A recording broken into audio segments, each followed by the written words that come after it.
سلامونه ګرد افغان ملت ته په ننګ افغاني سلام ملګرو نن دا د 25مه ورځ پیل شوه خو شکر الحمدلله د 24 ورځو د پرله پسې مزاحمت نه پس دا د موږ افغانانو وګټله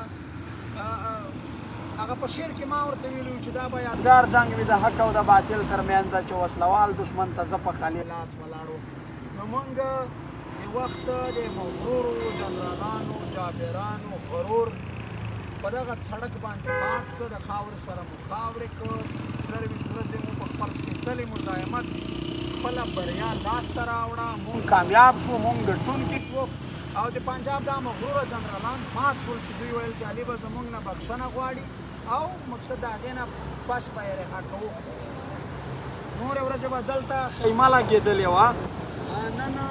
خیمه اوس ورته شوله یوه میاشت په لږ وځنډېده زموږ غوښتنه یې ومنلې نو دا اخرینۍ مشاعره ده زموږ دلته خدای دې وکړي چې زموږ دا غوښتنو باندې دوی عمل وکړي په میاشت دننه نو اول دا یو ترانم دی وایي ولې دا ګرین رنګه بیرغ د دې نه شروع کوم مور ډېر یم که اواز مې سم نه راځي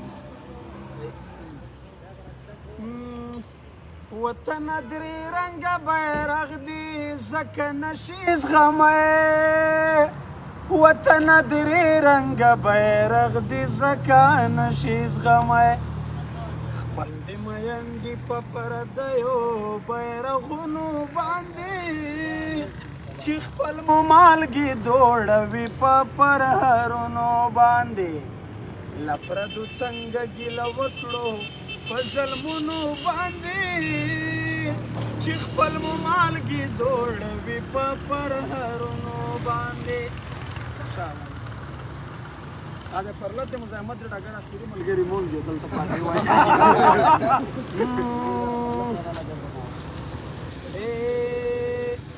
چې دا د آدمي تشدد به هم حد وي او که نه چې دا د آدمي تشدد به هم حد وي او که نه آخر دشمن مو شو راستړی په مرګونو باندې چې خپل مو مالګې دوړوي په پرهرونو باندې له پردو څنګه ګیله وکړو په ظلمونو باندې چې خپل مو مالګې دوړوي په پرهرونو باندې پښتنې پیغلې مو آخر دې حد ته ورسېدې پښتنې پیغلې مو آخر دې حد ته ورسېدې د بېوسۍ شوهار لیکي په مړوندونو باندې چې خپل مو مالګې دوړوي په پرهرونو باندې له پردو څنګه ګیله وکړو په ظلمونو باندې چې خپل مو مالګې دوړوي په پرهرونو باندې ګیله منه لرو بر افغانان نه یو کېږي ګیله منه لرو بر افغانان نه یو کېږي ته به هم ستړی شي آخر په دې شعرونو باندې چې خپل مو مالګې دوړوي په پرهرونو باندې له پردو څنګه ګیله وکړو په ظلمونو باندې چې خپل مو مالګې دوړوي په پرهرونو باندې نه بس د مزاحمت د ډګر آخریني ملګري آخرینۍ شپه خیمه اوچته ده خو درویش صاحب یایي چې له جنګه پس زما سره د دې خبرې غم وي له جنګه پس زما سره د دې خبرې غم وي دا نه وي چې زخمونه مې تر بل ملګري کم وي نو ډېره زیاته مننه د هغو ټولو ملګرو چې په دا مزاحمت کې برخه واخیسته د کراچۍ پښتنو ته د غورځنګ ملګرو ته